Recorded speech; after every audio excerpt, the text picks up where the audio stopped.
2023, I did a video on how to rebuild your Hayward 4.0 Color Logic pool light for less than $100 in parts and materials.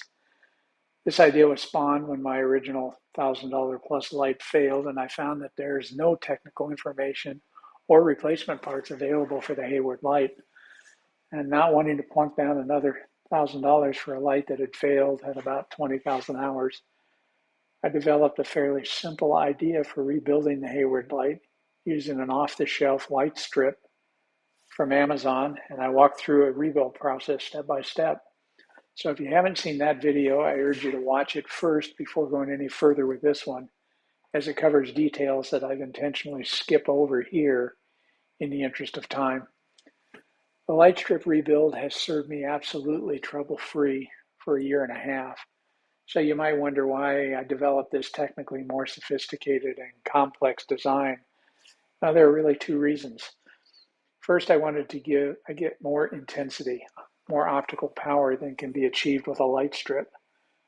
I'm guessing the 5-meter Govee light strip that I used in the original rebuild generates no more than probably 10 or 15 watts of optical power maximum. And for larger pools, you'll likely need more power than a light strip can provide. The second reason is that I really wanted a deep, shorter wavelength blue color than the light strip can produce. And since the human eye's sensitivity really drops off in the blue spectrum, I wanted to boost the blue color power to make it appear as bright as the other programmable colors. And this new design achieves both these goals and still at a price point of about $100. Please don't be overwhelmed or scared off by the apparent complexity of the design. It really isn't nearly as complicated as this photo makes it look. And allow me to explain before you make a decision. Also, at the end of the video, I give links for all the components and materials I used, as well as links to instructional videos for WLED smart LEDs. And once you watch those, you will feel much more comfortable with this, I promise. The heart of my new Rev 2 rebuild design is this 30-watt optical module available from AliExpress. If you're not familiar with AliExpress, they are an online seller out of China, sometimes referred to as the Chinese Amazon. I've had zero problems with AliExpress over the past couple of years that I've used them. Their products are of good quality, and the delivery time is usually about 2 weeks. It was for this particular module. This module is available in either a 20 or a 30-watt version. It consists of a matrix of 10 LEDs each in red, green, and blue under this plastic protective shield. The LEDs are mounted to a very robust heat sink that, when mounted, very effectively pulls the heat away from them. I use thermally conductive adhesive to glue these down to the Hayward light backing plate.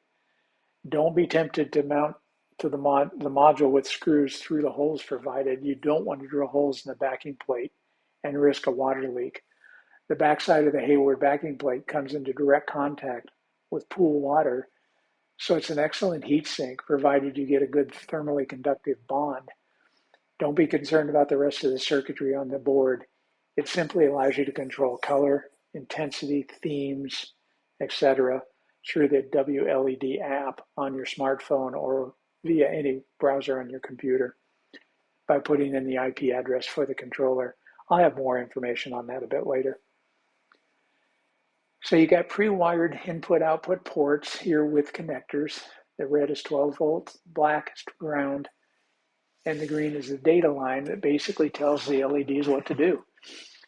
You can mix and match the colors together to produce just about any color in the visible spectrum, including a very acceptable white if that's your preference, all through the WLED app. You can also set timers if you want your light to turn on at specific times of day or specific days of the week.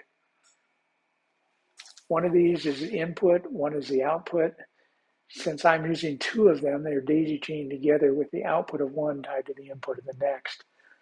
The WLED app allows you to set both modules to the same color, or they can be different colors. Lots of cool functionality available. Be sure to remove that red plastic shield before you use this. The LEDs are protected by a silicone material, so you can't hurt them by accidentally touching them. I elected to use 30-watt version and was able to fit two of these side by side in the Hayward housing. So with these, I'm generating 60 watts of optical power, about 4 to 5 times what the light strip generated. I cannot overstate how bright these power modules are. They are really quite impressive. This is the DigUno board that I'm using to control the power modules. With this, what this board does is it connects to your Wi-Fi network and it accepts commands from the WLED app and sends those instructions to the LEDs. It's really that simple. This one DigUno board controls both LED modules. The DigUno controller is available for about 30 bucks. There are less expensive ways to do the same thing, like Node MCU or ESP32 controller boards, and I've tried all of them. But I found it was necessary to add additional components like digital level shifters or 12 to 5 volt converters to get them to work. The DigUno board has all of this already built in and is really quite a robust little board. So I went with simplicity rather than the absolute lowest cost. Again, I've left a link at the end of this video as to where to buy this board. And there's a lot of tutorial videos out there on the Dr. Z or the Quinn-led sites. I give links for those as well. Once you get familiar with this, you'll find setting it up is really quite straightforward. There are 5 wires to connect. There's 12 volts, ground on the right, and then your 12 volt ground and data lines on the left that go to the LED power modules. The DigUno board is available with a built-in or external antenna. I'm using the external antenna version as my pool controller is about 70 feet from my router, which is in my house. So I wanted to be sure I had a good Wi-Fi connection.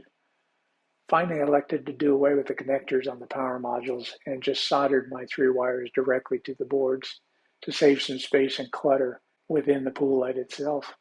All right, here's the pool light backing plate with all my components mounted. This looks complicated, but trust me, it really isn't. You see the two 30-watt modules mounted end for end and side by side in the center of the plate. This spreads the LED light output to make it project more uniformly out of the lens of the assembled pool light. Now, if you want to stop there and go with just the two 30-watt modules or 20-watt modules, you'd be done at this point. You just need to bring 3 wires into the pool light assembly to provide the 12-volt ground and data, and bingo, you've got a programmable 60-watt or 40-watt pool light.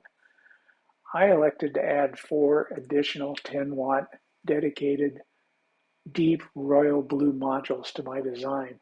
I really like the deep blue color at night and knew it takes a lot of optical power to stay deep blue and to be bright.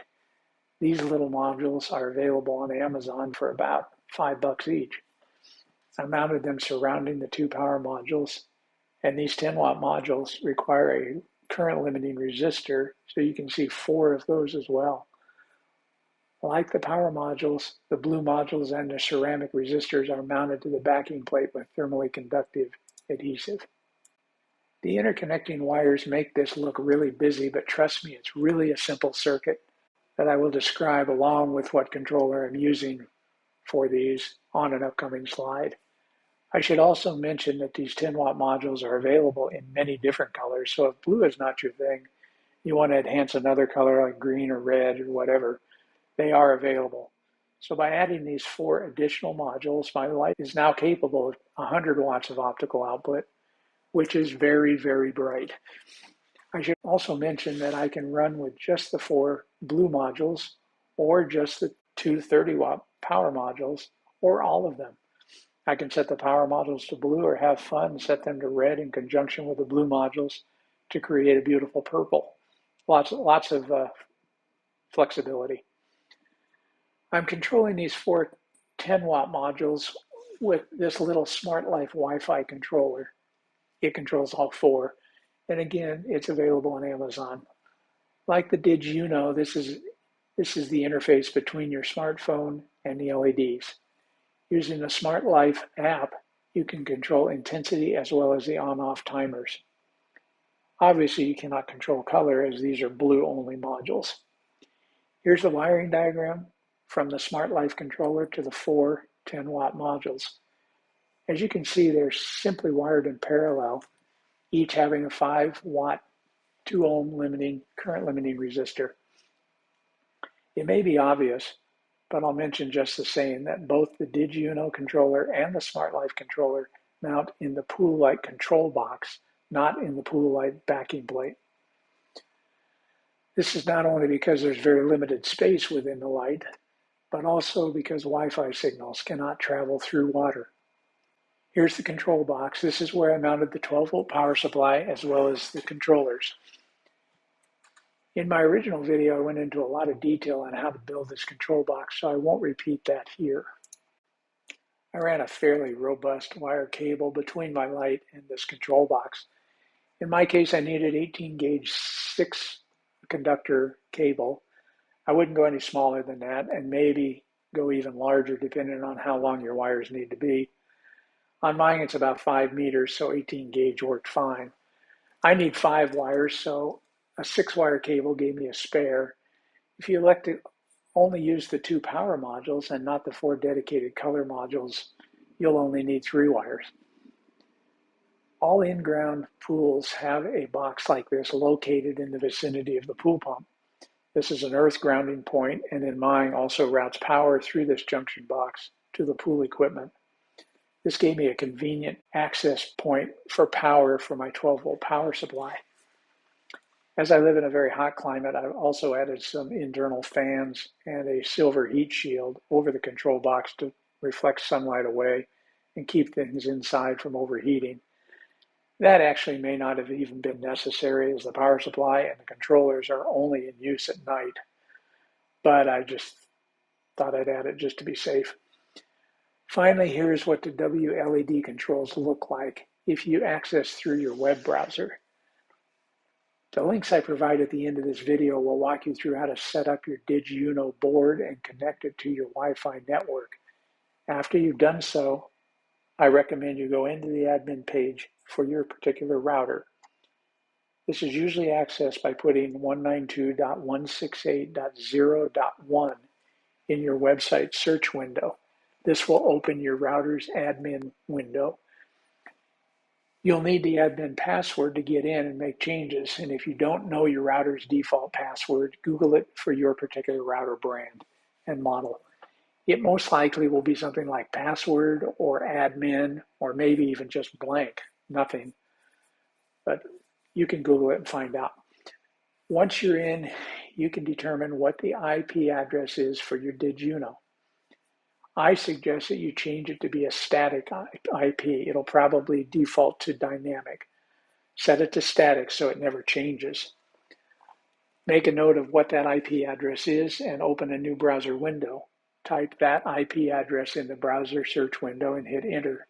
It will open this page, which I suggest you bookmark for future access. It is through this site or through WLED smartphone app that you will control and program your power modules. So that's it. I am so pleased with the power of this new light. Like I said, I like the deep blue color. I have so much backup optical power available now. I only run the lights at about 50% intensity. And even at that, they're brighter than my first version. So have fun with this and let me know if you have any questions, and I will try to help. Good luck.